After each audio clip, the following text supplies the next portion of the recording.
Exames no diabetes. Nesse vídeo eu vou te falar e explicar tudo o que você precisa saber sobre os exames de glicemia de jejum, hemoglobina glicada, o teste de tolerância oral à glicose, aquele que você vai tomar um pouquinho de açúcar e vai testar novamente para ver o que aconteceu, a glicemia capilar, também chamada de HGT, em alguns estados de destro, é esse exame que você faz com o aparelhinho, você faz em casa, e também outros exames como insulina e exames de anticorpos, como o anti-GAD, por exemplo. Eu vou entrar nesses detalhes e vou te explicar e falar valores de normalidade, de pré-diabetes e de diabetes. Esse vídeo é um vídeo informativo e não visa o autodiagnóstico. Só que muitas vezes você fez o exame, o médico solicitou, e você não teve tempo suficiente. Por quê? Para explicar isso aqui, vocês vão ver que vai ir uma série aí de minutos, vários minutos, e tem várias horas também no canal com vídeos explicando sobre diabetes. Obviamente, se você teve o diagnóstico de pré-diabetes ou de diabetes, você não vai conseguir sanar todas as suas dúvidas na primeira consulta. Então, esse vídeo aqui eu vou explicar e você vai entender o que significa cada um desses valores, em qual situação que eles se enquadram. Pessoal, eu sei também que está a luz aqui atrapalhando, só que agora é 11h30 da noite, então não teve muita escolha, tá? Mas o que está escrito aqui é glicemia de jejum, que eu abrevio como GJ. Bom, vamos começar então. Primeiro, glicemia de jejum. O que é esse exame aqui? Glicemia de jejum é um exame que vai medir o seu açúcar no sangue quando você está em jejum no período da manhã, preferencialmente após 8 horas de jejum. Tá, mas se você não comeu nada, o que ele avalia, além da glicemia em jejum, ele vai avaliar a sua produção de açúcar no fígado, chamada produção hepática de glicose. Por quê? Nós já sabemos que o fígado também ajuda a produzir a glicose quando você está em jejum. E qual é o parâmetro aqui? Glicemia de jejum normal até 99, pré-diabetes de 100 até 125 e diabetes maior ou igual a 126. Esses são os valores do exame. Muitas vezes o paciente tem a glicemia de jejum maior, ele come, faz o teste novamente quando não está em jejum e essa glicemia reduz. Por quê? Por conta disso que eu expliquei também da produção hepática de glicose. Esse exame aqui, ele serve para diagnóstico de diabetes. Na verdade, todos os exames, exceto em uma situação que eu vou explicar mais para frente, eles precisam ser repetidos. Por quê? Porque só um exame não confirma diabetes. É necessário que você repita, porque pode ter sido uma falha na máquina, por exemplo, ou pode ter trocado o frasco do seu exame. É difícil isso acontecer, mas pela magnitude do diagnóstico de diabetes, é necessário que você repita. Então, vou colocar aqui 2 vezes. Você pode repetir o mesmo exame, por exemplo, ou pode repetir outro exame, a hemoglobina glicada. Então, ou um ou outro, mas é necessário que você repita com uma exceção. Bom, vamos continuar aqui. Pessoal, já deixa seu like.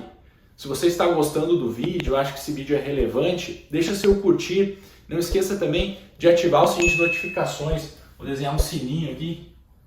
Se você tocar nele e marcar todas as opções, sempre que eu postar algum vídeo, o YouTube te notifica. Então faz isso agora para você não se esquecer e acompanhar todos os vídeos que eu coloco aqui no canal. Bom, vamos lá. Hemoglobina glicada, também chamada de HbA1c. Qual é o normal? Até 5,6.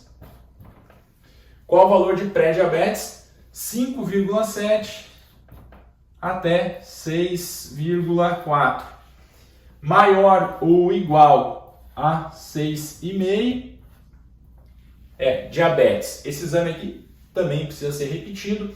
E importantíssimo, esse exame precisa ter sido feito pelo método HPLC ou turbidimetria, tá? Então, esses 2 métodos, porque os outros métodos não são validados. Então não adianta você fazer por um outro método, Na verdade, isso o médico vai avaliar, mas eu estou explicando, dando informações a mais aqui para vocês, tá? Mas são esses dois métodos, tá? HPLC ou turbidimetria. O que avalia esse exame aqui?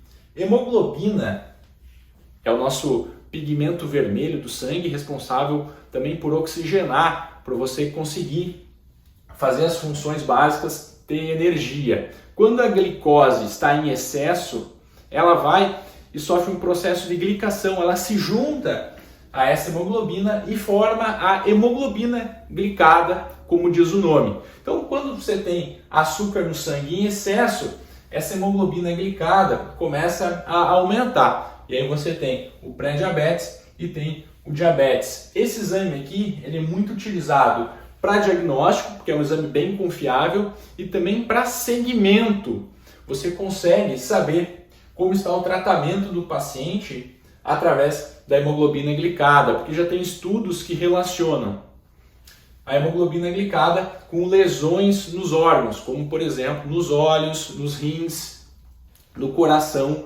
Então esse exame aqui é muito útil e ele serve também tanto para diagnóstico quanto para segmento. Lembrando que esses testes aqui servem para diagnóstico de diabetes tipo 1, diabetes tipo 2, pré-diabetes e também diabetes gestacional. No diabetes gestacional, esses valores vão ser modificados aqui. Se você quiser que eu faça um vídeo especificamente sobre isso, coloca nos comentários que eu vou fazer, tá bem? Vamos continuar aqui. Como é esse teste aqui do TOTG? Você vai tomar os 75 gramas de glicose, você vai para o laboratório em jejum, vai fazer uma coleta da glicemia em jejum, vai tomar 75 gramas e vai aguardar 2 horas e depois vai refazer esse teste para saber como que o seu corpo se comportou com essa carga de açúcar, para saber como que o seu pâncreas está funcionando, se está produzindo insulina suficiente para controlar a sua glicose, para reduzir o seu açúcar no sangue. Se ele está produzindo insulina ou se a insulina está conseguindo funcionar de maneira adequada. Muito importante isso, porque nós já sabemos que no diabetes tipo 2 o paciente tem insulina, só que essa insulina não consegue ter ação adequada. Ela não funciona. O corpo tem um processo de resistência à insulina. Você tem hormônio insulina, só que ele não consegue ter ação de reduzir o açúcar no sangue, de pegar o açúcar e colocar para dentro dos músculos, para dentro dos tecidos, tá bem? No diabetes tipo 1, você não vai ter a resistência à insulina, até pode ter, mas o seu corpo não vai produzir insulina. Acontece um ataque autoimune contra as células do pâncreas, as células beta que produzem insulina. Então, essa é uma diferença. Vocês perguntam muito qual é a diferença de diabetes tipo 1 para diabetes tipo 2. Eu vou dizer depois também uma pista para conseguir diferenciar, mas é isso que acontece. Bom, vamos lá. Como é que funciona o teste? Qual é o valor normal? Então, o normal vai ser igual à glicemia de jejum, tá? Eu vou copiar aqui e depois eu vou fazer os valores de pré-diabetes e diabetes também normal com uma sobrecarga. Então, o valor da glicemia em jejum que você vai fazer tem que respeitar exatamente o mesmo valor anterior. Depois da sobrecarga, qual o valor que tem que estar? Normal menor que 140. Então, valor de normalidade, 2 horas após, menor do que 140. Pré-diabetes, ele vai ficar entre 140 e 199. Então, se tiver esse valor aqui, é considerado pré-diabetes. E diabetes, se ele tiver maior ou igual a 200. Então, é isso que significa esse exame aqui do TOTG. E agora, glicemia capilar, o teste do dedo. A única forma que esse teste do dedo serve para fazer diagnóstico é quando você tem sintomas de diabetes. Quais são os sintomas? Emagrecimento, tá tomando muita água, por consequência vai muito no banheiro, você está muito fraco. Se você tiver esses sintomas, eu vou colocar aqui que é bem importante frisar isso, porque se você não tiver sintomas, o teste do dedo não serve para diagnóstico. Então você tem que ter sintomas e um teste maior ou igual a 200. Isso serve também para glicemia de jejum. Se você tiver sintomas, um teste maior ou igual a 200, uma medida só, nesse caso, serve para diagnóstico. Você lembra que eu falei que ia dizer exceção? Então essa é a exceção. Nesse caso, sintomas e um exame alterado, ele serve para diagnóstico, porque é importante também a clínica, tá? Quais são os outros exames que eu vou considerar aqui, que vocês perguntam muito? Insulina, tá? Insulina. Insulina serve para diagnóstico? Não, insulina não serve para diagnóstico. Tá, mas por que tem o exame então? Em algumas situações o médico pode pedir o exame para diferenciar diabetes tipo 1 ou tipo 2. Também, junto com a insulina, é secretado, é produzido o chamado peptídeo C, tá? Então esse exame aqui é um marcador também de produção de insulina, porque se o corpo produz insulina, ele vai produzir junto com isso o peptídeo C. Ele vai co-secretar, é a palavra médica aí no linguajar médico que nós usamos. Então ele vai produzir o peptídeo C, isso nós conseguimos avaliar se o seu corpo produz ou não insulina. No diabetes tipo 1 você não vai ter essa produção, no diabetes tipo 2 você vai. É necessário exames para diferenciar o diabetes tipo 1 do diabetes tipo 2? Na grande maioria dos casos, não.